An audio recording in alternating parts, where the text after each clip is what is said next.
السلام عليكم ورحمة الله وبركاته. السلام عليكم ورحمة الله.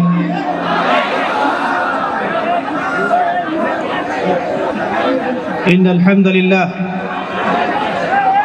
نحمده ونستعينه، من يهده الله فلا مضل له ومن يضلل فلا هادي له، ونشهد أن لا إله إلا الله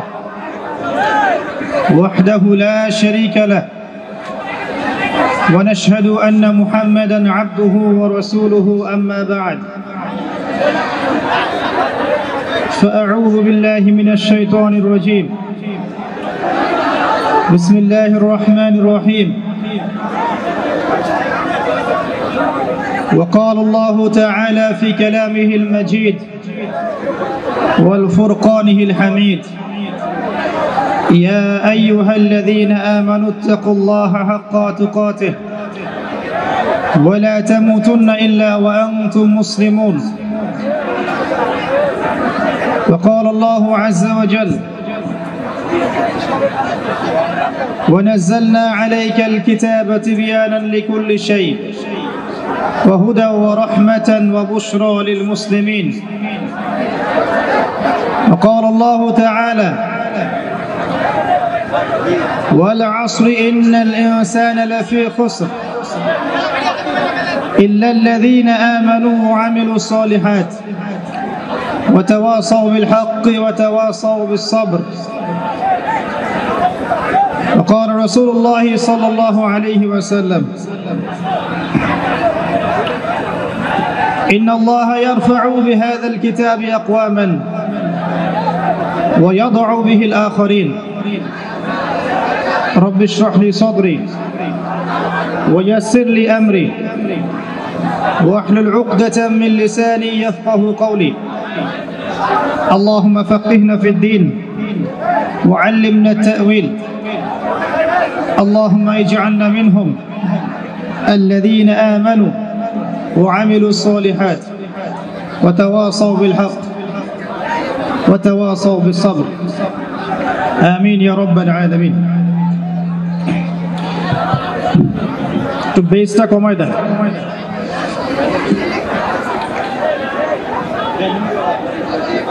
সামান্য একটু কমাই দেন।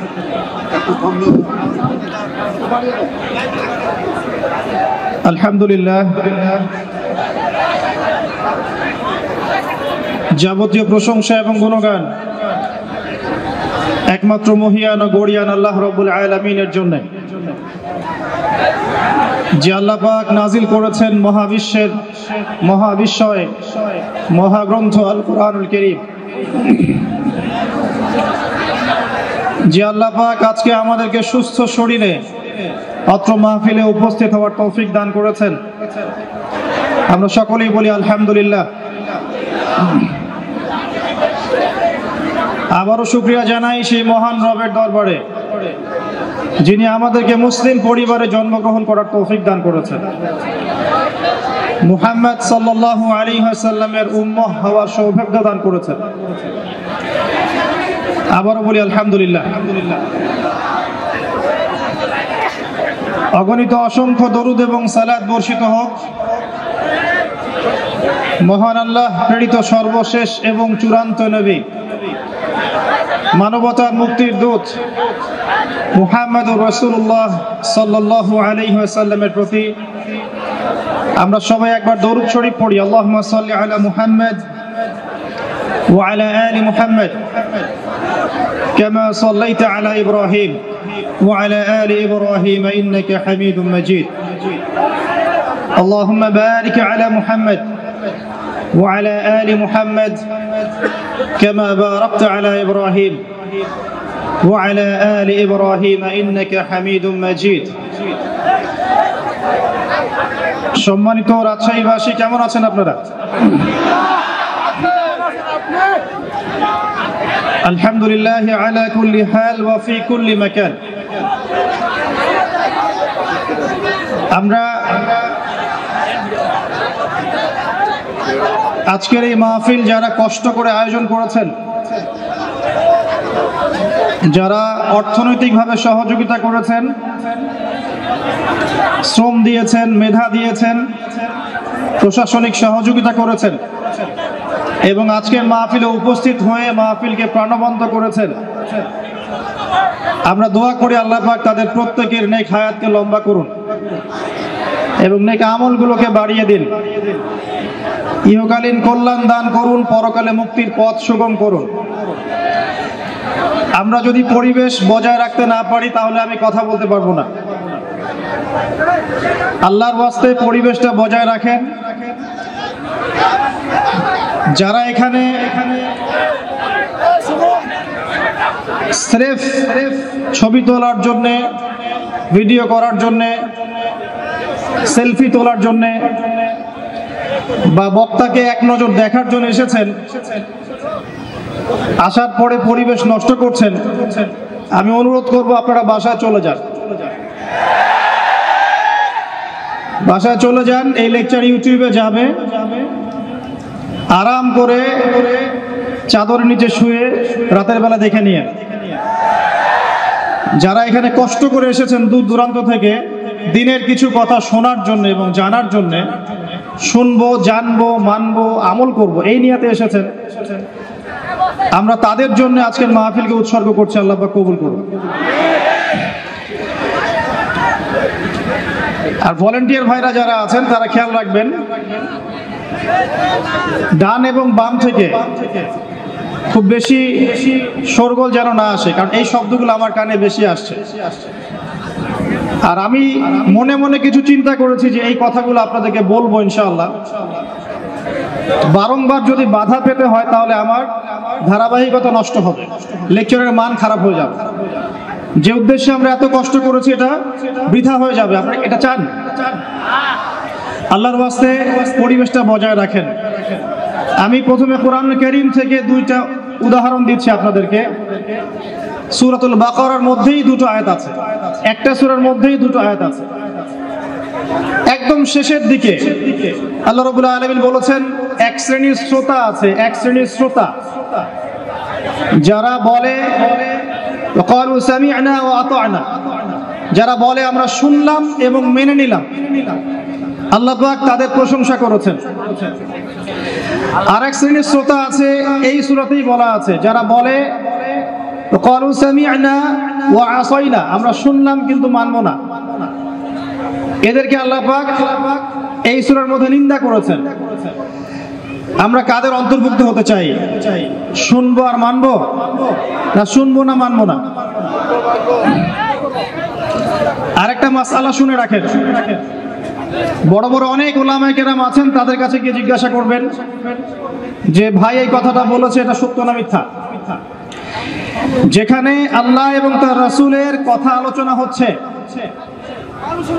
যে মজলিসের মধ্যে আল্লাহ এবং তার রাসূলের কথা আলোচনা হচ্ছে, সেখানে উচ্চ স্বরে কথাবার্তা বলা জায়েজ নাই।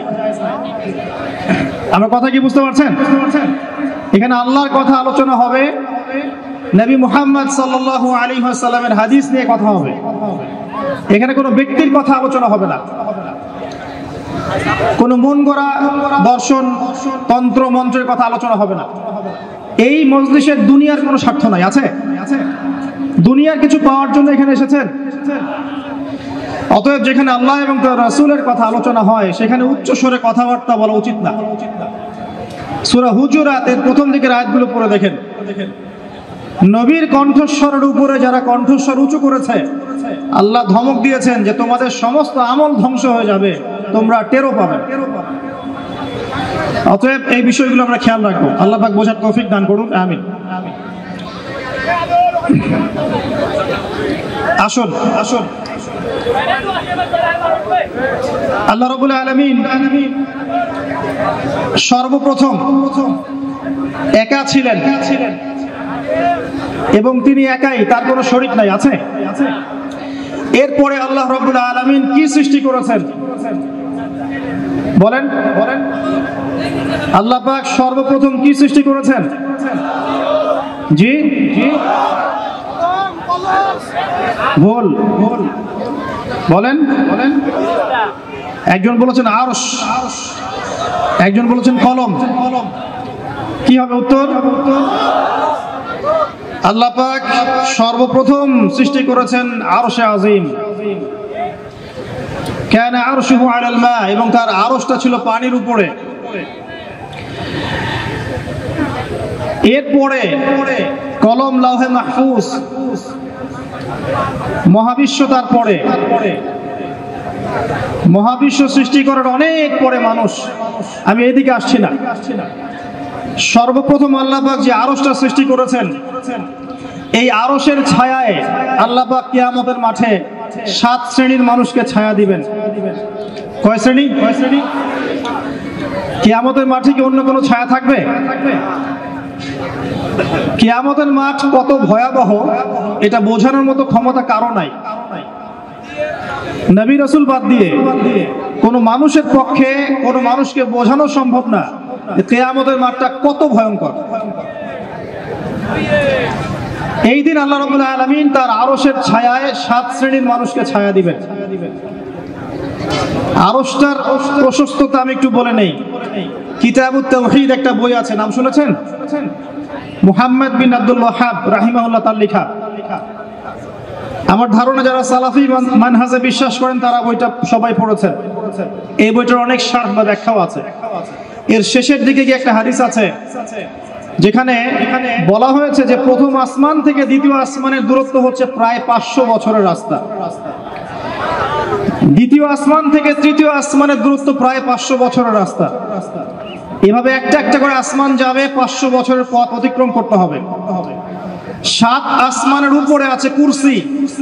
ওয়াসিআ কুরসিয়ুহুস সামাওয়াতি ওয়াল আরদ, আল্লাহ পাকের কুরসি।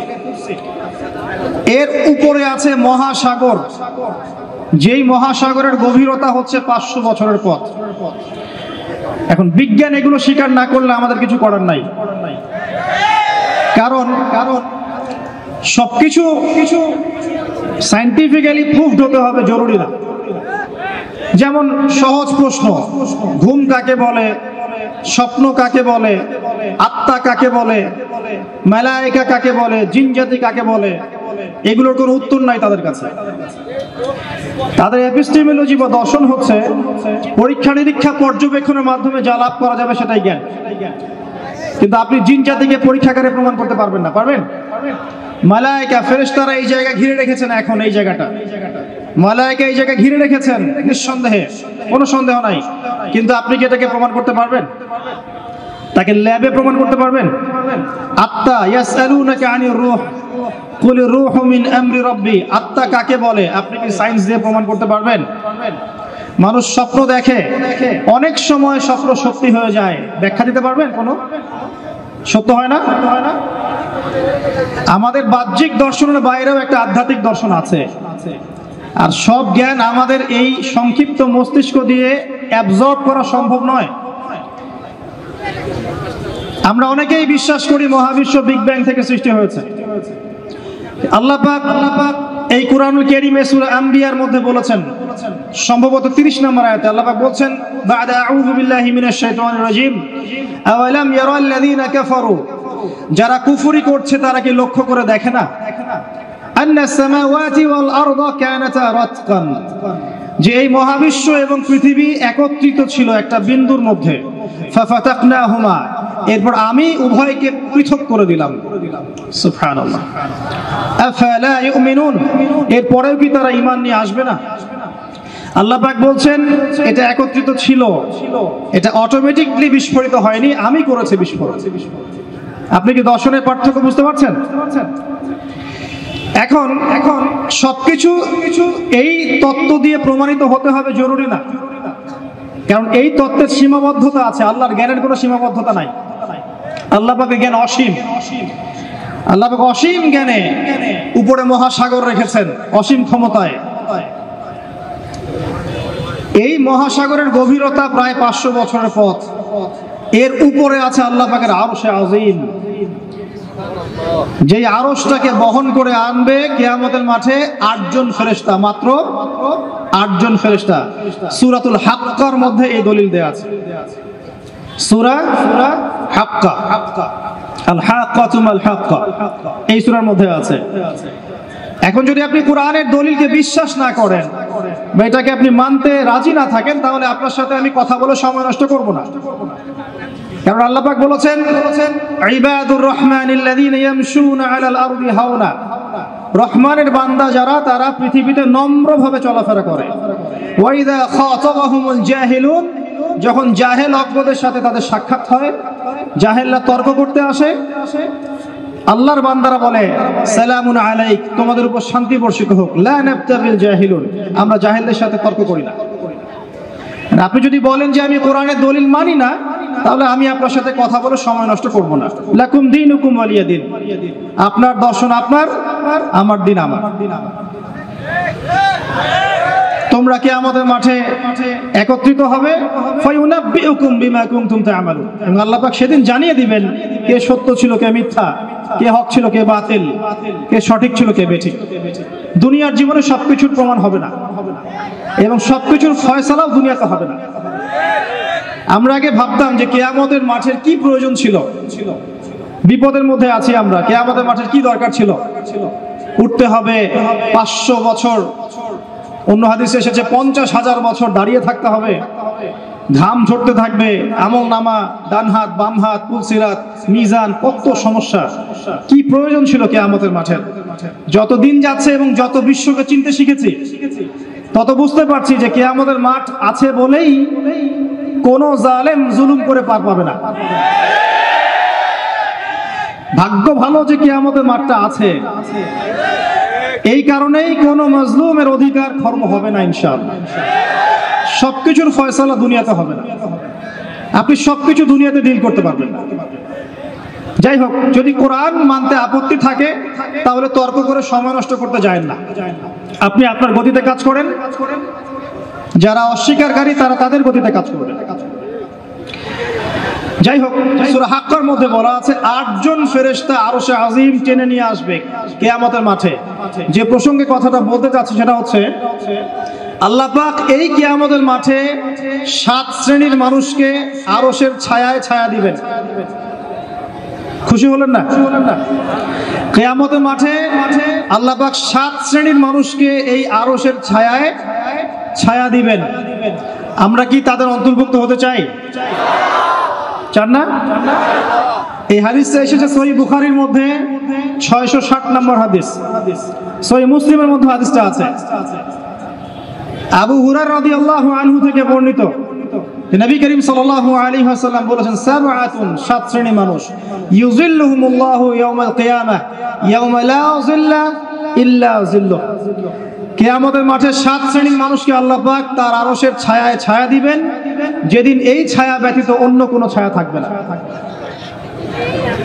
তার প্রথম শ্রেণী হচ্ছে ইমামুন আদিল, ন্যায়পরায়ণ বাদশা, যেটা এই বিশ্বে খুঁজে পাওয়া খুব দুষ্কর। কারণ ন্যায় বিচার প্রতিষ্ঠা করাটাও দুষ্কর। ঠিক তো বলছেন? কয়েকটা কথা আপনাদেরকে শোনাই। যখন একটা কওমের জনগণ মাপে কম দেয়, মিথ্যা কসম করে পণ্য বিক্রি করে এবং পণ্যকে মজুত করে মানুষকে কষ্ট দেয়, আল্লাহ পাক ওই কওমের উপরে দুর্ভিক্ষ চাপিয়ে দেন। অপরাধ কে করেছে এখানে? শাসক না জনগণ? নিজে ভালো হন, নিজে ভালো হন, সব ঠিক হয়ে যাবে ইনশাআল্লাহ। একটা হাদিসে এসেছে, যখন জনগণের মধ্যে অশ্লীলতা বেড়ে যায়, বেহায়াপনা বেড়ে যায়, বেপরদামি বেড়ে যায়, আল্লাহ রাব্বুল আলামিন তখন এমন কিছু রোগ ব্যাধি পাঠান যেগুলো আগে ছিল না। তো এই বেহায়াপনা কে করছে? আমি না আপনি? কেউ চাপিয়ে দিচ্ছে বেহায়াপনা? বেপরদা চলছে কারা? আমার মা বোনেরাই তো। আমরা কি আমাদের ঘরকে ঠিক করতে পেরেছি? আল্লামা তাকি উসমানী হাফিজাহুল্লাহ, তিনি একটা বই লিখেছেন, তাসকিয়া তাসাউফ। এই বইটার মধ্যে একটা আয়াত এনেছেন, সূরা মাইদার একটা আয়াত। এই একটা আয়াত দিয়ে পুরো বইটা শেষ করেছেন। ইয়া আইয়ুহাল্লাযীনা আমানু আলাইকুম আনফুসাকুম, হে মুমিনগণ, তোমরা নিজেদের নফসের খবর নাও, আগে নিজের নফসকে আগে ঠিক করো, নিজে পরিশুদ্ধ হও। লা ইয়াদুররুকুম মান দাল্লা ইন ইহতাদাইতুম, তোমরা যদি হেদায়েতের উপরে থাকো তাহলে যারা পথভ্রষ্ট হয়ে যাচ্ছে এরা তোমাদের কোনো ক্ষতি করতে পারবে না। নিজে ঠিক হতে হবে আগে, তারপরে মানুষের দিকে আঙ্গুল তুলতে হবে। আল্লাহ পাক আমাদের সবাইকে যার যার জায়গা থেকে সংশোধিত হওয়ার তৌফিক দান করুন। এক নাম্বার হচ্ছে ন্যায়পরায়ণ শাসক, যার এই কথাটা মাথায় আসলেই আমার একজনের নাম মনে আসে। তার নাম হচ্ছে ওমর ইবনুল খাত্তাব রাদিয়াল্লাহু আনহু। তার নাম তো শুনেছেন? কত নাম্বার খলিফা ছিলেন? কত নাম্বার? 2 নাম্বার। কত বছর ইসলামিক শাসন চালিয়েছেন? কত বছর বলেন? বলেন 10 বছর। এই 10 বছরে মুসলিমরা অর্ধ বিশ্ব শাসন করেছে। একদম আফ্রিকা থেকে শুরু করে চায়না পর্যন্ত পুরো অর্ধ বিশ্ব মুসলিমদের নখদর্পণে ছিল। ওমর রাদিয়াল্লাহু আনহু এই মাটির তখতে শুয়ে খেজুর গাছের নিচে ঘুমিয়ে অর্ধ বিশ্ব শাসন করেছে। ন্যায় বিচার কয়েকটা দেখাচ্ছি। ইমামুন আদিলের বৈশিষ্ট্য, তার ছেলে মদ পান করেছিল, শুনেছেন না? ওমর রাদিয়াল্লাহু আনহু ছেলে মদ পান করেছে, কাজী দৌড়া দিচ্ছে 40টা দৌড়া। কাজী একটু আস্তে আস্তে দৌড়া দিচ্ছিল। ওমর রাদিয়াল্লাহু আনহু এটা দেখে নিজের হাতে সেই চাবুক তুলে নিয়ে নিজে মারা শুরু করলেন। 40টা দৌড়া পার হওয়ার আগেই ছেলে স্পট ডেড। এরপরে বাকি যে দৌড়াগুলো ছিল এই দৌড়াগুলো তিনি ছেলের কবরের উপর মেরেছেন। ইমামুন আদিল। রাতের বেলা যাচ্ছেন, বাচ্চার কান্নার শব্দ। কি সমস্যা তোমাদের? বাচ্চা খেতে পারে না, বাসায় খাবার নাই। তার মনটা হতবিহ্বল হয়ে পড়লো, আমার রাষ্ট্রে খাবার নাই। তিনি চলে গেলেন মদিনায়, নিজের পিঠে আটার বস্তা ময়দার বস্তা নিয়ে ওই বুড়ি মায়ের বাসায় এসে রান্না করে খাইয়েছেন। ইমামুন আদিল, ন্যায়পরায়ণ শাসক। একজন বলেছিল আসলাম রাদিয়াল্লাহু আনহু তাকে এড়িয়ে সেই গুহায় ঢুকলেন, দেখলেন সেখানে একটা অন্ধ বুড়ি বাস করে। জিজ্ঞাসা করলেন আপনি কি জানেন আপনার কাছে কে আসে প্রতিদিন? সেই বুড়ি বলেন না, আমি তো জানি না আমার কাছে কে আসে প্রতিদিন সকালে, শুধু এতটুকু জানি সে এসে আমার ঘরের সব কাজকর্ম করে দিয়ে তারপর চলে যায়। আবু বকর সিদ্দিক রাদিয়াল্লাহু আনহু কথা বলছে। বলতে গেলে শেষ করতে পারবো না, আমার টপিক অনেক লম্বা হয়ে যাবে। এতটুকু শুনেন, ন্যায় বিচার করার জন্য ইসলামী মানদণ্ড নয়। একজন মানুষ যদি অমুসলিমও হয় সে ন্যায় বিচার করতে পারে যদি মনুষ্যত্ব থাকে। একজন মানুষের যদি মনুষ্যত্ব থাকে সে মুসলিম না হয়েও ন্যায় বিচার প্রতিষ্ঠা করতে পারে। দলিল নেবেন? মক্কায় যখন সাহাবীদের উপর নির্যাতন করা হচ্ছে, প্রথম কোথায় সাহাবীরা হিজরত করেছিলেন বলেন তো দেখি? আবিসিনিয়ায়। রাইট, আবিসিনিয়া হচ্ছে ইরিত্রিয়া, ইথিওপিয়া, এই জায়গা। এখানে একজন বাদশা ছিলেন, তার নাম কি? বাদশা বলতে পারবেন? বাদশা নাজাশী। রাইট, বাদশা নাজাশী। এই বাদশা ছিলেন একজন খ্রিস্টান, নাসারা, খ্রিস্টান। নবী সাল্লাল্লাহু আলাইহি ওয়াসাল্লাম সাহাবীদেরকে বলছেন তোমরা বাদশা নাজাশীর রাষ্ট্রে চলে যাও, তার রাজ্যে কেউ জুলুমের শিকার হয় না, সে কিন্তু মুসলিম না। আমি কি বুঝাতে পারছি ভাই? ন্যায় বিচার করার জন্য ইসলাম কবুল করতে হবে শর্ত নয়, আপনি অমুসলিম হয়েও ন্যায় বিচার করতে পারেন। আর ইসলাম তো ন্যায় বিচারের জাজল্যমান মানদণ্ড, এটা তো অন্য বিষয়। যাই হোক, আমি লম্বা করছি না। আরশের ছায়ায় ছায়া পাবে প্রথম শ্রেণীর মানুষ যারা ইনসাফ এবং ন্যায় বিচার প্রতিষ্ঠা করতে পেরেছে। আল্লাহ পাক আমাদের যে যেখানে দায়িত্বে আছে আমরা দোয়া করি মন থেকে, আল্লাহ পাক সবাইকে ন্যায় বিচার করার তৌফিক দান করুন।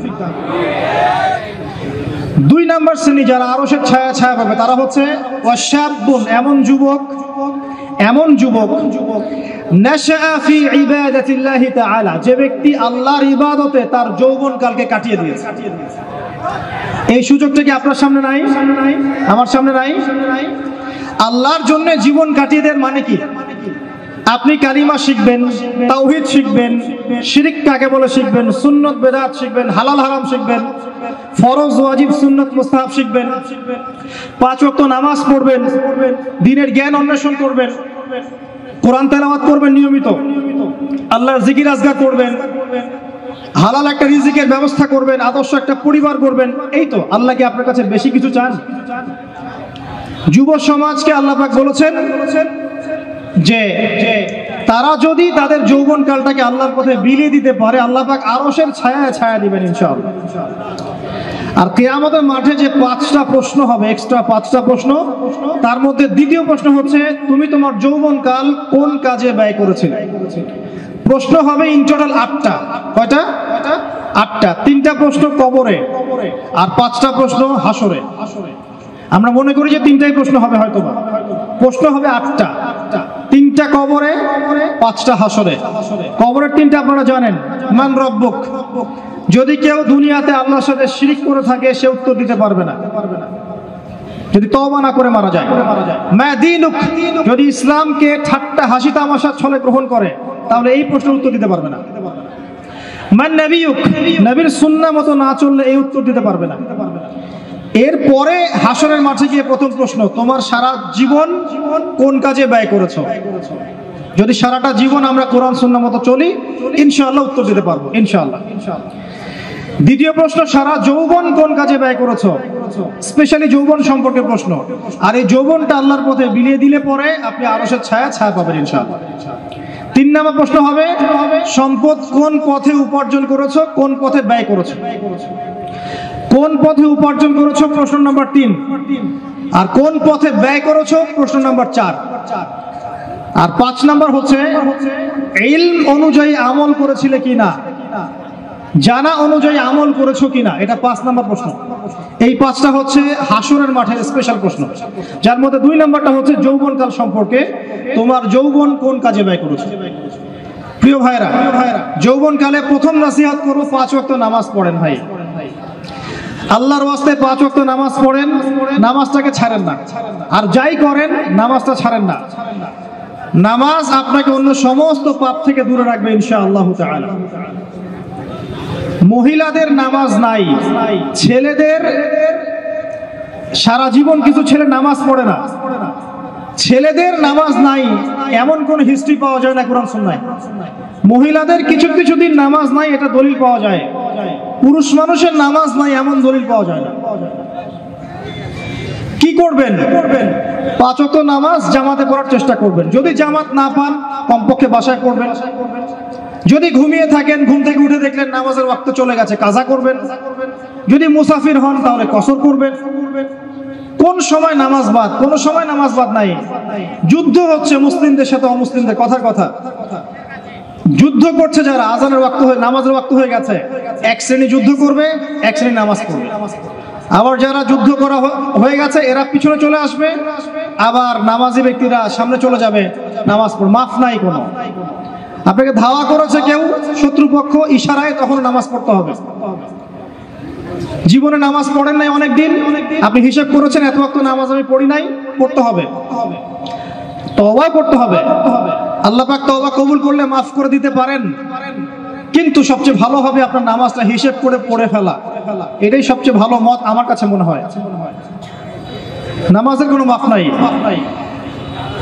নামাজ আমরা পড়ি অনেকে 3G 4G স্পিডে। এই নামাজ আদায়কারীদের জন্য আল্লাহ পাক ধ্বংসের কথা বলেছেন। আল্লাহ পাক বলেছেন ফাওয়াইলুল লিল মুসাল্লিন, এক শ্রেণীর মানুষ যারা নামাজ পড়ে তাদের জন্যও ধ্বংস।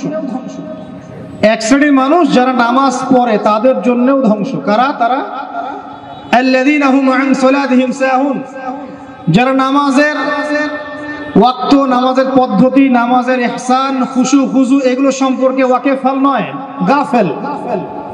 নামাজের ওয়াক্তের খেয়াল নাই, পদ্ধতির খেয়াল নাই, ধীর স্থিরতার খেয়াল নাই, নিজের মন গড়া নামাজ পড়ছে। এবং 5G নামাজ, রুকু পাইলে সেজদা পাওয়া যায় না, সেজদা পাইলে আবার তাশাহুদ পাবেন না। এইসব নামাজ যারা পড়ে তাদের জন্য ধ্বংসের কথা বলা হয়েছে। দেখেন, নামাজ সমস্ত পাপ থেকে দূরে রাখবে, কিন্তু নামাজ পড়ার পরেও যদি আমরা পাপে লিপ্ত থাকি বুঝতে হবে নামাজে ত্রুটি হচ্ছে। আমার পরামর্শ, নামাজে যা পড়ছেন এটার অর্থটাকে বোঝার চেষ্টা করেন। আল্লাহু আকবার থেকে শুরু করে আসসালামু আলাইকুম ওয়া রাহমাতুল্লাহ পর্যন্ত কি পড়ছেন অর্থটা বোঝার চেষ্টা করেন, ইনশাআল্লাহ তাআলা নামাজে মনোযোগ বাড়বে ইনশাআল্লাহ। আরেকটা টিপস হচ্ছে, নামাজ শুরু হবে যখন জামাত, তার কিছুক্ষণ আগে মসজিদে গিয়ে 2 রাকাত নামাজ পড়ে বসে থাকেন, নামাজে মনোযোগ বাড়বে ইনশাআল্লাহ। আরেকটা টিপস হচ্ছে, প্রত্যেক নামাজের আগে ওযু করেন, মিসওয়াক করেন, নামাজের মনোযোগ বাড়বে ইনশাআল্লাহ। আরেকটা টিপস বলবো, প্রত্যেকদিন একই সূরা পড়বেন না, সূরাগুলোকে চেঞ্জ করতে থাকেন। দেখবেন আপনার নামাজে মনোযোগ বাড়বে ইনশাআল্লাহ। আল্লাহ পাক আমাদেরকে 5 ওয়াক্ত নামাজি হওয়ার তৌফিক দান করুন, আমিন। যুবক বয়সে আপনি 5 ওয়াক্ত নামাজটা পড়েন, কোরআন তেলাওয়াত করা শিখেন, অর্থটা বোঝার চেষ্টা করেন, হালাল একটা রিজিকের সন্ধান করেন, একটা নেককার মেয়েকে বিয়ে করেন, সত্য কথা বলেন, আমানতদারিতার পরিচয় দেন, এতটুকুই যথেষ্ট। আল্লাহ পাক আপনার কাছে আর কি চান? আল্লাহ পাক তো ওয়াদা করেছেন তার নবী মুহাম্মদ সাল্লাল্লাহু আলাইহি ওয়াসাল্লামকে যে তোমার উম্মত যদি আমার সাথে শিরিক না করে, আমার সাথে শিরিকের পাপ ছাড়া যে কোনো পাপ নিয়ে আসুক না কেন, আমি যাকে ইচ্ছা মাফ করে দেব ইনশাআল্লাহ। একটা হাদিসে আছে, হাদিসে কুদসির মধ্যে, হে আদম সন্তান, তুমি যদি আসমান জমিন সমান গুনাহ নিয়ে আমার সামনে এসে দাঁড়াও কিয়ামতের মাঠে, কিন্তু আমার সাথে কাউকে শরীক করো নাই, শিরকের পাপ নাই, আমি আসমান জমিন সমান ক্ষমা নিয়ে তোমার সামনে দাঁড়াবো ইনশাআল্লাহ। আর কি চান বলেন? প্রিয় যুবক ভাই, যৌবন কালটাকে আল্লাহর পথে বিলিয়ে দেন। বাস্তবতা ভিন্ন। বাস্তবতায় গিয়ে দেখবেন যুবকরা বেশিরভাগই তাদের জীবনকে বিলিয়ে দিচ্ছে একটা ডিগ্রির পিছনে, একটা সার্টিফিকেটের পিছনে, নিছক কিছু জ্ঞান অর্জনের পিছনে, যার পরকালীন কোনো স্বার্থ নাই। আপনি 30 বছর পড়াশোনা করেছেন, 30টা কোরআনের আয়াত শিখতে পারেন নাই, এটা বাস্তবতা, এটা ফ্যাক্ট। 30 বছর পড়াশোনা করেছেন, 30টা হাদিস আপনি জানেন না। এমনকি দেখবেন ওযুর ফরজ অনেকে বলতে পারবে না। জিজ্ঞাসা করে দেখেন, ওযুর ফরজ এটাও অনেকে বলতে পারবে না। এর মানে এই না যে সিলেবাসে ইসলাম ছিল না, ছিল ঠিকই, আমরা গুরুত্ব দেই নাই। স্কুল লেভেলে কিন্তু ইসলামের অনেক পড়াশোনা এখনো আছে, আছে না? আমরা কতটুকু গুরুত্ব দেই সেটা হচ্ছে কথা, কতটুকু গুরুত্বের সাথে পড়াই। আমরা তো পরীক্ষায় পাশের জন্য পড়ি, আর সবার তো মাদ্রাসায় পড়ার সৌভাগ্য হবে না। তাহলে আপনি কি করবেন? আপনার জন্য সবচেয়ে সেরা একটা মাধ্যম হচ্ছে আপনি আলেম ওলামার সোহবতে গিয়ে পড়ে থাকেন। বড় বড় যারা রিনাউন্ড ওলামা কেরাম আছেন তাদের কাছে গিয়ে কোরআন পড়া শেখেন, হাদিসের ইবারত পড়া শেখেন, আরবি ভাষাটা শেখেন। দেখবেন নিজে নিজে আপনি ইনশাআল্লাহ কোরআন হাদিস টুকটাক বুঝতে পারছেন। এরপরও যেটা পারবেন না তাদেরকে জিজ্ঞাসা করবেন, সলিউশন নেবেন, সিম্পল। আর পড়াশোনা করেই মানুষ সবকিছু শেখে না, আলেমকে দেখে শিখতে হয়, সোহবতে গিয়ে শিখতে হয়। আল্লাহ পাক বোঝার তৌফিক দান করুন, আমিন।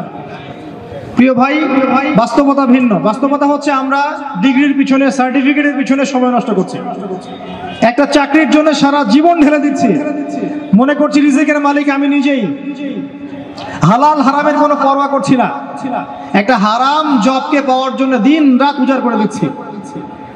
বাস্তবতা হচ্ছে এই যে সারাটা জীবন আমরা আল্লাহর পথে বিলিয়ে দিচ্ছি না, অনেকে গার্লফ্রেন্ডের পিছনে বিলিয়ে দিচ্ছি। একটা দুইটা দিয়ে পোষাচ্ছে না, এখন 10টা 20টা করে গার্লফ্রেন্ড লাগে। খেয়াল করে দেখবেন, ফ্রি মিক্সিং, ছোটবেলা থেকে ফ্রি মিক্সিং আপনার স্কুল থেকে শুরু হয়ে যায়, কলেজ, ইউনিভার্সিটি, এমনকি চাকরি ক্ষেত্র, জব সেক্টর, প্রতিটা সেক্টরই থাকে। এক পর্যায়ে দেখা যায় হারাম রিলেশনে জড়িয়ে যায়, তারপরে যদি ব্যর্থ হয় প্রেমে, তাহলে হয়ে যাবে মাদকের কাছে, না হলে সঙ্গীতের কাছে, না হলে গুন্ডামি মাস্তানির কাছে, কিছু একটা কাছে গিয়ে সে প্রশান্তি খুঁজতে চান।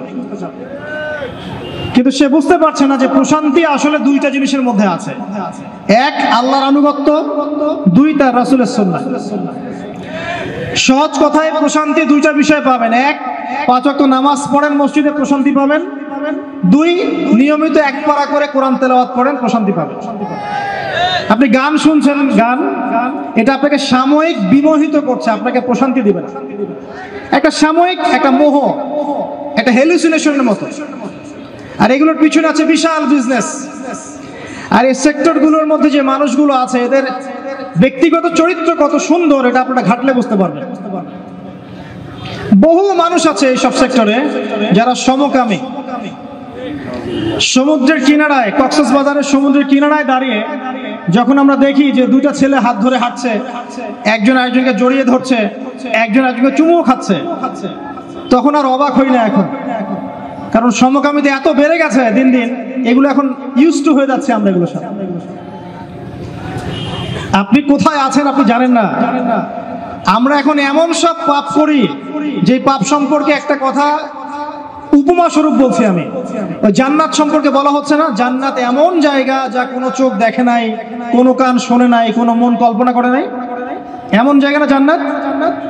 এখন এই শেষ জামানায় মানুষগুলো আমরা যারা আছি আমরা এমন সব পাপ করি যা কোনো চোখ দেখে নাই, কোনো কান শোনে নাই, কোনো মন কল্পনা করতে পারে না।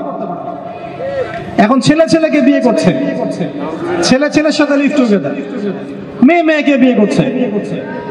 হ্যাঁ হ্যাঁ, একজন দিনী বোন দেখলাম, দিনী বোন, হিজাব পরা বোন, সে স্ট্যাটাস দিচ্ছে যে আমি এক জায়গায় যেতাম একদিনই বোনের বাসায়, আস্তে আস্তে আস্তে আস্তে তার সাথে আমার একটা আন্তরিকতা সৃষ্টি হচ্ছিল।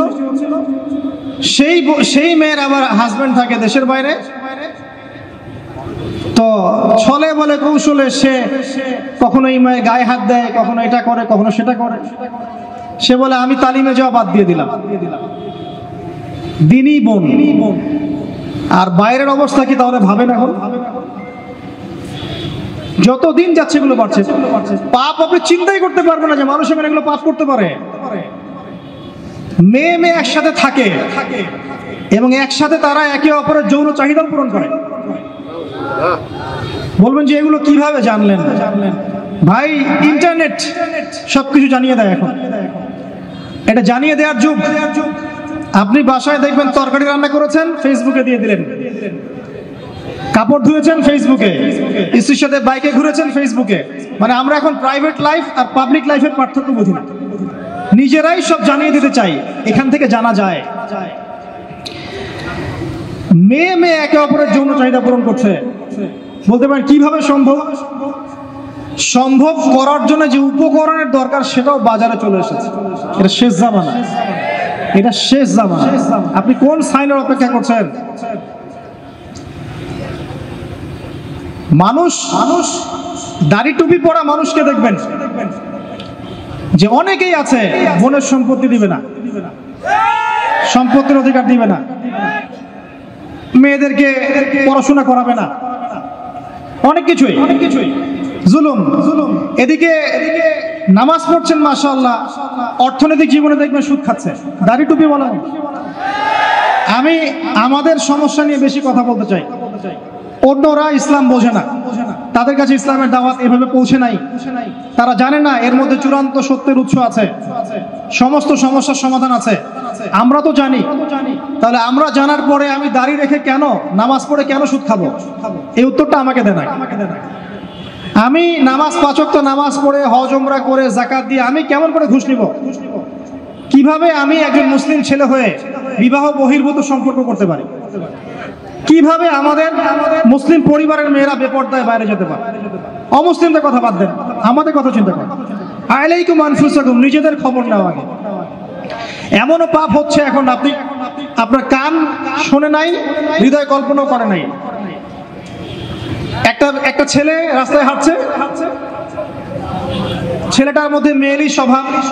কিছু মানুষ ওকে টার্গেট করছে, টার্গেট করে ওকে ফুসলিয়ে ফাসলিয়ে একটা জায়গায় নিয়ে গেল। নিয়ে গিয়ে ওকে একটা অফার করলো, সে অফারে রাজি হলো না। তারপর তাকে মনে করেন ওই যে অজ্ঞান পার্টি আছে না, একদম অজ্ঞান করে ফেলে একটা গোপন জায়গায় নিয়ে গিয়ে তার যে পুরুষাঙ্গটা আছে এটাকে কেটে ফেলে দিয়েছে। কেটে ফেলে দিয়ে তাকে হিজরাতে দলভুক্ত করেছে এবং সে এখন রাস্তাঘাটে টাকা তুলে বেড়ায়, একটা অংশ ওদের মনিককে দেয়। এটাই ওর জব। এখানে প্রশাসনের অনেক ভাই আছে, আমি জানি, তারা জানে বাস্তবতা কি জিনিস। কল্পনা করতে পারবেন না যে এদের মধ্যে গ্রুপিং আছে, কোথায় থাকবে কে, কতক্ষণ, কত ঘন্টা, এটা টাইম নির্ধারণ করা আছে। কেউ কেউ স্বেচ্ছায় হিজরা হচ্ছে যাতে করে টাকা কামাই করা যায়। জানেন কোথায় আছেন? একটা মেয়ে একটা বাচ্চাকে নিয়ে ঢাকা শহরের মিরপুরের ফুটপাতে দাঁড়িয়ে আছে। বাচ্চা বাচ্চা ওঠে না। দীর্ঘ সময় অবজার্ভ করছে যে বাচ্চা এতক্ষণ ঘুমের কারণ কি। ডেকে জিজ্ঞাসা করা হলো বাচ্চা কার? যে বাচ্চাকে দেখি আপনি টাকা তুলছেন। বললো আমার বাচ্চা। কিছুক্ষণ পরে একজন তাকে এসে সেভ করে নিয়ে চলে গেল, যেহেতু গন্ডগোল হচ্ছিল। পরে সেই এলাকার স্থানীয় এক ভাই, সেখানকার পলিটিক্যাল একজন ভাই, সে আমাকে বোঝাচ্ছে যে আসলে ভাই বিষয়টা অন্যরকম। কি বিষয়? বিষয়টা হচ্ছে যে এক শ্রেণীর মেয়ে আছে এই শহরে যারা বাচ্চা ভাড়া দেয়, আর এক শ্রেণীর মেয়ে আছে যারা বাচ্চা ভাড়া নেয়। যারা বাচ্চা ভাড়া দেয় তারা এই ভাড়ার বিনিময়ে টাকা পায়, আর যারা ভাড়া নেয় তারা বাচ্চাকে রাস্তায় শুয়ে দেখায় যে বাচ্চা অসুস্থ, টাকা দেন, সাহায্য করেন। তো বললাম যে বাচ্চা এতক্ষণ ঘুমায় থাকে কিভাবে? তোর ভাই বাচ্চা ঘুমায় থাকে না, ঘুমের ওষুধ খাওয়ায় রাখে বাচ্চা। ওই বাচ্চা কি অপরাধ? হৃদয় কল্পনা করবে না এমন পাপ মানুষ করছে এখন, আপনার কল্পনার বাইরে মানুষের পাপ এখন। প্রিয় যুবক ভাইরা, এগুলো বলতে গেলে অনেক সময় লাগবে। আখিরুজ জামানের ম্যাক্সিমাম সাইন এখন স্পষ্ট হচ্ছে। মানুষ আল্লাহর হালালকে হারাম করছে, হারামকে হালাল করছে। সত্যবাদী মিথ্যাবাদী হয়ে যাচ্ছে, মিথ্যাবাদী সত্যবাদী হয়ে যাচ্ছে। মানুষ উঁচু উঁচু বিল্ডিং নির্মাণের প্রতিযোগিতায় ব্যস্ত, মত্ত, দুনিয়ার নেশায় মত্ত। দিনকে মানুষ দুনিয়া উপার্জনের মাধ্যম বানিয়ে খাচ্ছে। মানুষ মাদককে হালাল মনে করছে, জেনাকে হালাল মনে করছে। সময়গুলো সংক্ষিপ্ত হচ্ছে, আল্লাহর আযাব গজব গুলো বাড়ছে। বিশ্বাস করেন, মন থেকে একটা কথা বলছি, আল্লাহর গজব আসা শুধু সময়ের ব্যাপার মাত্র, জাস্ট সময়ের ব্যাপার। আমরা যা করছি, আমরা ব্যক্তি পর্যায় থেকে শুরু করে বিশ্ব পর্যন্ত যা করছি, আল্লাহর গজব আসা শুধু একটা সময়ের ব্যাপার মাত্র। দেখে নিয়েন, আল্লাহ পাক আমাদেরকে বাঁচাক, হেফাজত করুক, দোয়া করি আল্লাহুম্মা আমিন। আল্লাহর কাছে দোয়া করি, আল্লাহ যে মানুষগুলো এই পৃথিবীতে আছে তোমাকে ডাকছে, নীরবে নিভৃতে তোমাকে ডেকে চোখের পানি ফেলছে, যাদেরকে তুমি এই পৃথিবীতে তোমার অর্পিত দায়িত্ব দিয়েছো, যারা যথাযোগ্যভাবে পালন করছে, এদের ওসিলায় হলেও আমাদেরকে হেফাজত করো, আমিন। যুব সমাজ আল্লাহর পথে জীবন উৎসর্গ করছে না। আমরা এখন ব্যস্ত আছি দুনিয়ার পিছনে, স্ট্যাটাস, বাড়ি গাড়ি, সম্পত্তি, মেয়ে নারী, নেশা, মদ, এগুলো। প্রিয় ভাই, এই যৌবন কালে যে আপনি মারা যাবেন না কোনো গ্যারান্টি নাই। আমাদের বয়সী বহু ছেলে কবরে চলে গেছে। আজকের লেকচার শোনার পর অ্যাটলিস্ট তওবা করে ফিরে আসেন, আপনার গার্লফ্রেন্ডের সাথে সম্পর্ক ত্যাগ করেন। সম্পর্ক ছাড়ার সময় ফোন দিয়ে বলেন না যে আর কথা বলবো না তোমার সাথে, আজকেই শেষ, এখনই কেটে ফেলেন। যদি আজকে বলতে চান যে আর কথা হবে না, লেকচার শুনে আসি, তওবা করব, তোমার সাথে আমার কোনো সম্পর্ক নাই, তাহলে এই সম্পর্ক আর শেষ হবে না, চলতেই থাকবে। একদম ডিলিট করে ফেলেন। পড়াশোনা করেন, 5 ওয়াক্ত নামাজ পড়েন, আল্লাহর রাস্তায় সময় দেন, হালাল একটা রিজিকের সোর্স খোঁজার চেষ্টা করেন। রিজিকের সোর্স হয়ে গেলেই আপনি বিয়ে করে ফেলেন। বিয়ে করে ফেলেন, প্রাপ্তবয়স্ক হয়েছেন, বিয়ে করে ফেলেন। আর পিতা মাতাদের প্রতি রিকোয়েস্ট থাকবে, বিয়েটাকে সহজ করে দেন। আপনার সন্তানদেরকে জেনা থেকে বাঁচান, চোখের পাপ থেকে বাঁচান, মনের পাপ থেকে বাঁচান। আমার ফোনটা যদি আমি খুলি, আপনাকে দেখাই, এখানে 3,000 4,000 করে মেসেজ আসে। আমি সব তো দেখার সময় পাই না, যে কয়টা স্ক্রল করার সময় পাই। ম্যাক্সিমাম সমস্যা, ভাই হস্তমৈথুনে অভ্যস্ত হয়ে পড়েছি, ছাড়তে পারি না, কি করব? ভাই বিয়ে করতে চাই, সামর্থ্য নেই, কি করব? ভাই আমার স্বামীর সাথে বনিবনা হয় না, কি করব? প্রবলেমস আর প্রবলেমস। বেশিরভাগ প্রবলেমস নৈতিকতার সম্পৃক্ত, নৈতিকতার সাথে সম্পৃক্ত। যখন আপনি দিনের কাজে ব্যস্ত থাকবেন, দুনিয়ার বিষয়গুলো আপনার কাছে তুচ্ছ মনে হবে, তখন দেখবেন এইসব সমস্যা আপনার সাথে নাই। আপনি দিব্যি নামাজ পড়ছেন, রোজা রাখছেন, কোরআন তেলাওয়াত করছেন, দাওয়াতি কাজ করছেন, আপনি ভালো থাকবেন। একটা রিজিকের সোর্স বের করার চেষ্টা করেন, একটা নেককার মেয়েকে বিয়ে করে ফেলেন। এই জায়গায় অস্থির হয়ে সিদ্ধান্ত নেবেন না। একদিন বলেছি এক লেকচারে, আবার বলছি, বোরখাওয়ালা মেয়ে দেখলেই পাগল হয়ে যায় না। ঠিক তো বলছেন? সব বোরকার পিছনে প্রকৃত দিনদারিতা কিন্তু থাকে না। প্রথম কথা হচ্ছে আপনাকে আল্লাহর কাছে চাইতে হবে, এই দোয়াটা করতে হবে, রব্বানা হাব লানা মিন আজওয়াজিনা ওয়া যুররিয়াতিনা কুররাতা আয়ুন ওয়াজআলনা লিল মুত্তাকিনা ইমামা। এই দোয়াটা করতে থাকতে হবে। আল্লাহ পাক দেখবেন ইনশাআল্লাহ একজন নেককার স্ত্রী আপনাকে দান করেছেন ইনশাআল্লাহ। আরেকটা টিপস, নিজের চরিত্রকে ভালো রাখেন, আল্লাহ পাক আপনাকে উত্তম চরিত্রের মেয়ে দিবেন ইনশাআল্লাহ। নিজের চরিত্রকে ভালো রাখবেন না, আশা করতে যায়েন না যে একজন কুমারী পুণ্যবতী স্ত্রী আপনার ঘরে চলে আসবে, এটা আশা করতে যায় না। আল্লাহ পাক কিন্তু ন্যায় বিচার করেন। প্রিয় ভাইরা, আমরা আরশের ছায়া পেতে চাই না? যুবক ভাইদের প্রতি অনুরোধ থাকবে, সমস্ত পাপগুলোকে ছেড়ে দেন, মাদক ছেড়ে দেন। মাদক আপনাকে কোনো সুখ দিবে না। এই ফ্রেন্ড সার্কেলকে দেখানোর জন্য স্মার্টনেস মনে করে সিগারেট টানতে যায় না, ওখান থেকে আপনি ইয়াবাতে চলে যাবেন। ওটা প্রথম ধাপ। এখন ওই যে প্রশাসন কিছু মাদক ধরছে, এলএসডি না সামথিং লাইক এরকম নাম, যেগুলো ইয়াবার চেয়ে বেশি ভয়ঙ্কর, সেগুলো আমাদের দেশে ঢুকে গেছে। যতক্ষণ পর্যন্ত আমরা আমাদের যুবকদের নৈতিক চরিত্র ঠিক করতে পারবো না, আইন দিয়ে সব সমস্যার সমাধান করা যাবে না, এটা কখনো হয় না। মানুষকে পিটিয়ে, জেল দিয়ে, শুলি দিয়ে, ফাঁসি দিয়ে সবসময় সমস্যার সমাধান হয় না। ভিতরের নৈতিকতার পরিবর্তন দরকার আছে। একটা জাতিকে যদি আমরা একটা ইতিহাস শেখাতে চাই, সবসময় সেই ইতিহাসের চর্চা করতে হয় না? চর্চা করতে করতে করতে করতে ওটা মাথায় ইনস্টল হয়ে যায়। ঠিক একইভাবে যদি আমি চাই যে এরা নৈতিকভাবে সৎ হোক, তাহলে নৈতিকতার চর্চা বাড়াতে হবে। আস্তে আস্তে দেখবেন ইনশাআল্লাহ তাআলা তাদের মনের মধ্যে আল্লাহর ভয় ঢুকে যাবে। আল্লাহর ভয় একবার ঢুকে গেলে তাকে জেনার অফার করা হলেও সে বলবে আমি আল্লাহকে ভয় করি। তার সামনে মদের পেয়ালা দিলেও বলবে আমি আল্লাহকে ভয় করি। ইনশাআল্লাহ তাআলা আমরা আশাবাদী আগামী দিনের উম্মার পতাকা এবং দেশের ধারক বাহক হবে এই যুব সমাজ। আল্লাহ পাক আমাদের যুবক ভাইদেরকে নৈতিকভাবে উন্নত করুন, জ্ঞানী গুণী বিজ্ঞ হিসেবে কবুল করুন এবং জানা অনুযায়ী আমল করার তৌফিক দান করুন। তাদের চরিত্রকে আল্লাহ পাক সুন্দর করে দিন, আমিন। প্রিয় যুবক ভাই, পাপগুলো ছেড়ে দেন, তওবা করে ফিরে আসেন। আল্লাহ আপনার জন্য অপেক্ষা করছেন, আপনি কখন তওবা করে আসবেন। বিশ্বাস করেন আল্লাহ আপনার জন্য অপেক্ষা করছেন যে কখন আপনি তওবা করবেন। প্রত্যেক রাতে আল্লাহ পাক প্রথম আসমানে নামেন এবং আপনাকে আহ্বান করতে থাকেন, কে আছো আমাকে ডাকবে, আমি তোমার ডাকে সাড়া দিব। কে আছো আমার কাছে চাইবে, আমি তোমার চাওয়া পূরণ করব। কে আছো আমার কাছে ক্ষমা চাইবে, আমি তোমাকে মাফ করব। প্রত্যেক রাতেই। আপনি মাদকের কাছে সুখ পাবেন না, গার্লফ্রেন্ড আপনাকে সুখ দিবে না। আর প্রকৃত অর্থে এগুলো ভালোবাসার পরিচয় নয়। আল্লাহ আপনাকে ভালোবাসেন, মানুষ মানুষের অবস্থানকে ভালোবাসে, আল্লাহ আপনার আত্মাকে ভালোবাসে। একটা কথা মনে রাখবেন, মানুষ মানুষের অবস্থানকে বেশি মূল্যায়ন করে। আল্লাহ পাক আপনাকে সৃষ্টি থেকেই ভালোবাসেন। আপনি তওবা করে ফিরে আসেন, আপনার জন্য এই আয়াতের সুসংবাদ। আল্লাহ পাক বলেছেন সূরা ফুরকানের মধ্যে, ইল্লা মান তাবা, যারা তওবা করে ফিরে আসবে, ওয়া আমানা, এবং ঈমান নিয়ে আসবে, ওয়া আমিলা আমালান সালিহান, এবং সৎ আমল সম্পাদন করবে, উলাইকা ইউবাদদিলুনা সাইয়্যাতিহিম হাসানাত, এরাই তারা যাদের গুনাহগুলোকে নেকি দিয়ে পরিবর্তন করে দেয়া হবে ইনশাআল্লাহ। আল্লাহ পাক আবার বলছেন, যারা তওবা করবে, তওবা করে ফিরে আসবে, ঈমান নিয়ে আসবে, বেশি বেশি নেক আমল করবে, এরাই সেই সব মানুষ যাদের গুনাহগুলোকে আল্লাহ পাক নেকি দিয়ে পরিবর্তন করবেন ইনশাআল্লাহ তাআলা। দ্বিতীয় শ্রেণী তারা যারা তাদের যৌবনকাল আল্লাহর পথে বিলিয়ে দিয়েছে। তিন নাম্বার শ্রেণী হচ্ছে তারা রাজুলুন, এমন ব্যক্তি, কলবুহু মুআল্লাকুন বিল মসজিদ, যার হৃদয়টা মসজিদের সাথে ঝুলন্ত থাকে। একজন মানুষের মন মসজিদের সাথে ঝুলন্ত কিভাবে থাকতে পারে? মানে প্রত্যেক ওয়াক্ত নামাজের পর পরের ওয়াক্ত নামাজ পড়ার জন্য সে আগ্রহী থাকে। এটাকে বলা হয় মসজিদের সাথে হৃদয় ঝুলন্ত থাকা।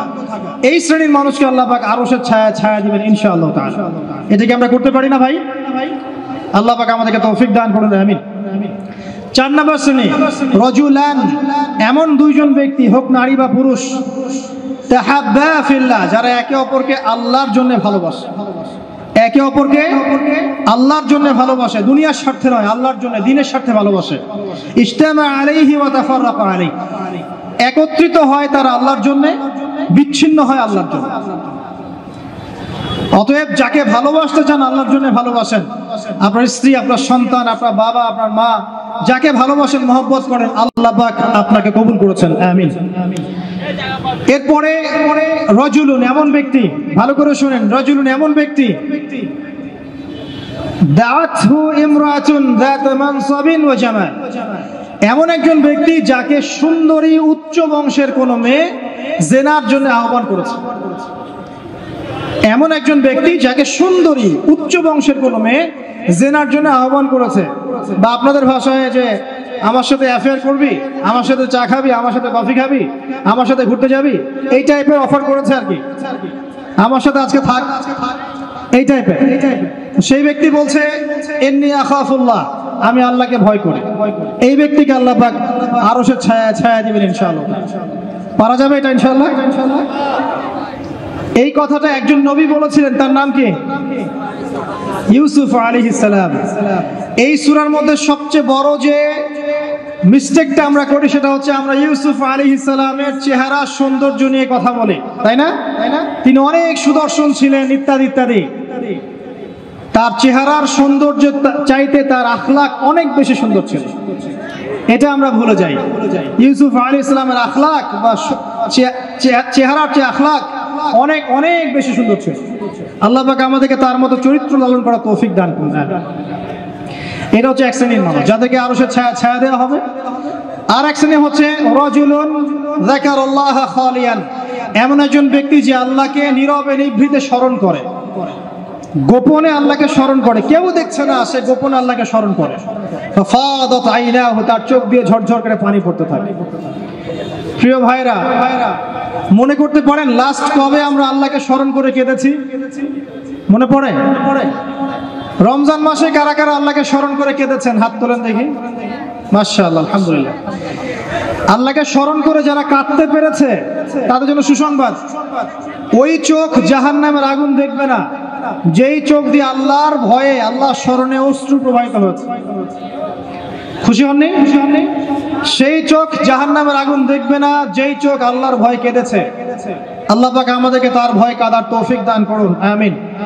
আর সর্বশেষ একজন ব্যক্তি রাজুলুন তাসাদ্দাকা বিসাদাকাতিন, এমন ভাবে দান সাদাকা করে, ফাখফাহা, এটাকে গোপন করে রাখে, হাত্তা লা তা'লামা শিমালুহু মা তুনফিকু ইয়ামিনুহু, তার বাম হাত জানে না ডান হাত কি দান করেছে। এত গোপনে যে ব্যক্তি দান করে এই ব্যক্তিকে আল্লাহ পাক আরশের ছায়া দিবেন ইনশাআল্লাহ। তাহলে এই 7 শ্রেণীর মানুষ যারা মহান আরশের ছায়া পাবে, অর্থাৎ বিনা হিসেবে জান্নাতে যাবে, যাদেরকে কিয়ামতের মাঠের কোনো কষ্ট স্পর্শ করবে না, আমরা কি এই 7 শ্রেণীর অন্তর্ভুক্ত হতে পারি? আল্লাহ পাক আমাদের সবাইকে তৌফিক দান করুন, আমিন। 1 নাম্বার কি ছিল? ইমামুন আদিল, ন্যায়পরায়ণ শাসক। 2 নাম্বার এমন যুবক যে তার যৌবনকাল আল্লাহর পথে ব্যয় করেছে। 3 বলেন 3 নাম্বার কি? এমন ব্যক্তি যার হৃদয় মসজিদের সাথে ঝুলন্ত থাকে। 4 কি? এমন দুজন ব্যক্তি যারা পরস্পরকে আল্লাহর জন্য ভালোবাসে। 5 এমন ব্যক্তি যে আল্লাহকে স্মরণ করে নীরবে নিভৃতে, চোখ দিয়ে অশ্রু প্রবাহিত হয়।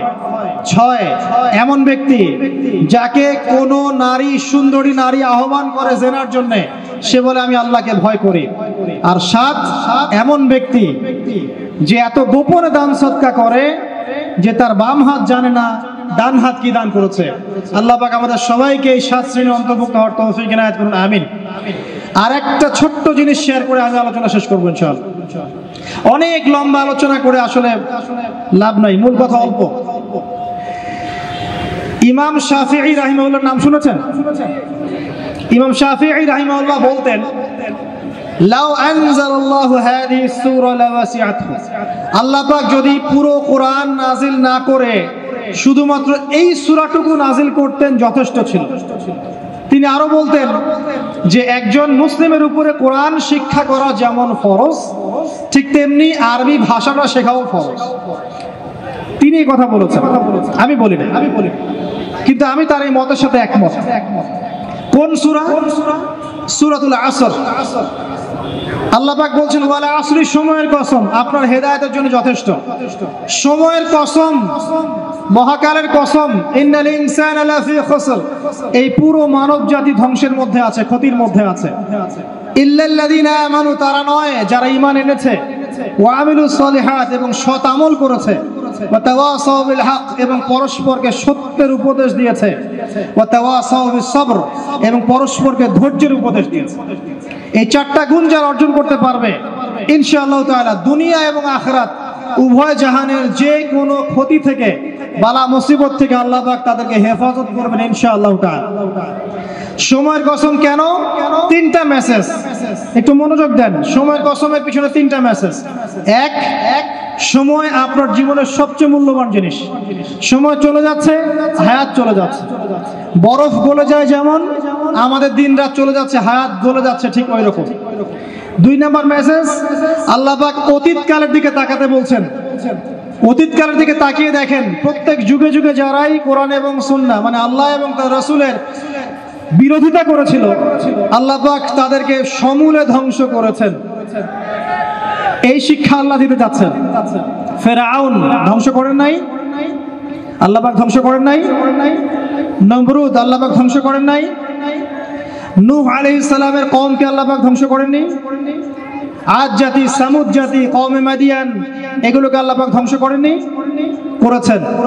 এখানে মেসেজ সময়ের কসম বলে, এই যে এ যুগেও বা ভবিষ্যতেও যদি কেউ আল্লাহ এবং তার রাসূলের বিরুদ্ধাচরণ করে, আল্লাহ পাক বলছেন তারাও ধ্বংস হবে ইনশাআল্লাহ। ঠিক আছে। আর 3 নম্বর মেসেজ হচ্ছে আমাদের জন্য, সেটা হচ্ছে যারা বিশ্বনবীর উম্মত মুহাম্মদ সাল্লাল্লাহু আলাইহি ওয়াসাল্লামের উম্মাহ, যারা শেষে এসেছি আমরা, যাদের সামনে কিয়ামত হবে, তারা সবচেয়ে বেশি ক্ষতির মধ্যে আছে। কারণ এই যুগে কিয়ামতের বেশি বেশি নিদর্শনগুলো আত্মপ্রকাশ করবে এবং যত দিন যাবে ফিতনা ফাসাদ তত বাড়তে থাকবে। এই কারণে আমরা বেশি ক্ষতির মধ্যে আছি। প্রতিটা মানুষকে আল্লাহ পাক ক্ষতিগ্রস্ত বলে বলছেন ক্ষতি 2 প্রকার। 1 নম্বর ইহকালীন ক্ষতি, আর একটা পরকালীন ক্ষতি। ইহকালের ক্ষতিগুলোকে দেখেন, আমাদের যত সমস্যা, পারিবারিক বলেন, সামাজিক বলেন, অর্থনৈতিক বলেন, বৈশ্বিক বলেন, এই সমস্যাগুলো আমাদের হাতের কামাই। এই সমস্যাগুলো আমরা কামিয়েছি। আল্লাহ পাক সূরা রুমের মধ্যে বলেছেন, যাহারাল ফাসাদু ফিল বাররি ওয়াল বাহরি বিমা কাসাবাত আইদিন নাস। জলে স্থলে যত বিপর্যয় ছড়িয়ে পড়েছে, এগুলো মানুষের হাতের কামাই। মানুষ ক্ষতির মধ্যে আছে, মানে মানুষ দুনিয়াতে ক্ষতির মধ্যে আছে। আর পরকালে ক্ষতি কি? মানুষকে মৌতের স্বাদ গ্রহণ করতে হবে, কবরের প্রশ্ন, হিসেব নিকেশ। আপনারা বিশৃঙ্খলা করছেন কেন? মিজান, ফুলসিরাত, জান্নাত, জাহান্নাম, এগুলো আমাদের পরকালের ক্ষতি। তাই মানুষ এবং জিন জাতি পরকালেও ক্ষতির মধ্যে আছে, আছে না? আছে। 4টা কাজ যারা করবে তারা ক্ষতিমুক্ত। 1 নাম্বার ইল্লাল্লাযীনা আমানু। এতটুকু শুনে যান, এতটুকুর উপর আমল করে যান, ইনশাআল্লাহ যথেষ্ট হবে। ঈমান যারা এনেছে, ঈমান কি জিনিস? কয়টা বিষয়ের প্রতি ঈমান আনতে হয়? উত্তর হচ্ছে 6টা বিষয়। 1, আল্লাহর প্রতি বিশ্বাস। 2, ফেরেশতা মণ্ডলীর প্রতি বিশ্বাস। 3, নবী রাসূলগণের প্রতি বিশ্বাস। 4, সমস্ত আসমানি কিতাবে বিশ্বাস। 5, পরকালের জীবনে বিশ্বাস। এবং 6, ভাগ্যের ভালো মন্দে বিশ্বাস। এই 6টা বিষয়কে মনে বিশ্বাস করতে হয়, মুখে স্বীকৃতি দিতে হয় এবং কাজেও বাস্তবায়ন করতে হয়। আল্লাহ পাক এই 3টাকে বাস্তবায়ন করার তৌফিক আমাদেরকে দান করুন, আমিন। যারা এভাবে ঈমান নিয়ে আসবে, এরপরে আমলে সালেহ করবে। আমলে সালেহ কি জিনিস? যে আমল কোরআন সুন্নাহ থেকে প্রমাণিত, সেটাই আমলে সালেহ। আল্লাহ পাক যা করতে বলেছেন, রাসূল যা করতে বলেছেন, সেটা যত ছোট হোক যত বড় হোক, সবকিছুই আমলে সালেহ। নামাজ আমলে সালেহ, সাওম, হজ, যাকাত, তাসবিহ, তাহলিল, জিকির, আজকার, কোরআন তেলাওয়াত, সত্য কথা বলা, পিতামাতার খিদমত, সবই হচ্ছে আমলে সালেহ। যত কাজ আল্লাহ কোরআন এবং সুন্নাহয় করতে বলেছেন, তার নবী হাদিসের মধ্যে করতে বলেছেন সাল্লাল্লাহু আলাইহি ওয়াসাল্লাম, সবই হচ্ছে আমলে সালেহ। একই সাথে এই কথাটা মনে রাখবেন, একই সাথে আল্লাহ এবং তার রাসূল যেগুলো নিষেধ করেছেন, সেগুলো না করাও হচ্ছে আমলে সালেহ। যেমন সুদ না খাওয়া আমলে সালেহ, শিরক না করা আমলে সালেহ, বেদাত না করা আমলে সালেহ, হারাম না খাওয়া আমলে সালেহ, টাকনুর নিচে প্যান্ট না পরা আমলে সালেহ, বেপরদায় না চলা আমলে সালেহ, মিথ্যা না বলা আমলে সালেহ। এক কথায় যেগুলো নিষেধ করা আছে, এগুলো থেকে দূরে থাকাও হচ্ছে আমলে সালেহ। আমরা যেটা করি, আমরা ভালো কাজ করতে চাই কিন্তু খারাপ কাজ ছাড়তে চাই না। এটা বড় সমস্যা। ভালো কাজ করতে হবে যেমন, খারাপগুলো ছাড়তেও হবে তেমন। আল্লাহ পাক আমাদেরকে তৌফিক দান করুন, আমিন। লাস্টে 2টা কথা, ওয়াতাওয়াসাউ বিল হাক্কি ওয়াতাওয়াসাউ বিস সাবর। ঈমান আমলে সালেহের সাথে আর 2টো কাজ করতে হবে। হকের দাওয়াত। হকটা কি? হক কি আমার মস্তিষ্ক প্রসূত কোনো বিদ্যা, বুদ্ধি, দর্শন, মতবাদ? নাকি হক হচ্ছে আল্লাহ পাকের ওহী? কোনটা? কি বিশ্বাস করেন আপনি? হক কি আমার নিজের মন গড়া বিধান না আল্লাহর ওহী? উত্তর আমরা দিব না, উত্তর কে দিবে? উত্তর কোরআন দিবে। সূরাতুল কাফের 29 নম্বর আয়াত পড়ে দেখবেন, আল্লাহ পাক বলেছেন, ওয়াকুলিল হাক্কু মির রাব্বিকুম। হক সেটাই যা তোমার রবের পক্ষ থেকে নাজিল হয়। সিম্পল। হক সেটাই যা তোমার রবের পক্ষ থেকে নাজিল হয়। রবের পক্ষ থেকে কি নাজিল হয়েছে? রবের পক্ষ থেকে কি নাজিল হয়েছে? কোরআন এবং সুন্নাহ কি আলাদা? আমরা কি খালি কোরআন মানবো, সুন্নাহ মানবো না? কোরআন মানবো, হাদিস মানবো না? নাকি শুধু বিশ্বাস করেন যে কোরআন মানলেই হবে, হাদিস মানার দরকার নাই? কোনটা? আল্লাহর পক্ষ থেকে কোরআন এসেছে, এর ব্যাখ্যা নবীর হাদিসও এসেছে। এই কোরআন এবং হাদিস হচ্ছে হকের চূড়ান্ত মানদণ্ড। কোরআন এবং হাদিসের সাথে যা মিলে যাবে আমরা গ্রহণ করব, কোনো সমস্যা নাই। কিন্তু কোরআন এবং সুন্নাহর সাথে যা মিলবে না সেটা আপনি ছেড়ে দিবেন, এটাই আপনার উপর ফরজ। যেটাই কোরআন সুন্নাহর সাথে মিলবে না আপনি ছেড়ে দিবেন, যা মিলবে আপনি নিয়ে নেবেন, কোনো সমস্যা নাই ইনশাআল্লাহ। এই হকের যারা প্রচার করে, প্রসার করে, তারা ক্ষতি থেকে মুক্ত আছে। এই হকটাকে প্রতিষ্ঠা করবেন নিজের উপরে, তারপর আপনার পরিবারে, আপনার সমাজে। আপনাকে যদি আল্লাহ পাক ক্ষমতা দেন তখন আপনি আরো বড় পরিসরে করবেন ইনশাআল্লাহ তাআলা। আর এই বিষয়ে কোনো সন্দেহ নাই, এ বিষয়ে বিন্দু মাত্র কোনো সন্দেহ নাই যে অদূর ভবিষ্যতে পুরো বিশ্বে শুধুমাত্র কোরআন এবং সুন্নাহই থাকবে, আর কিছু থাকবে না। জাররা জাররা পরিমাণও সন্দেহ নাই এই বিষয়ে, এক জাররা পরিমাণও না। আর এক জাররা পরিমাণও সন্দেহ নাই যে এটাকে ডিফেন্ড করার জন্য, ঠেকানোর জন্য ইসলামের বিরোধী শক্তি যারা আছে এরা ওদের সর্বোচ্চ শক্তি ঢেলে দিবে, এটাও ঢেলে দিবে।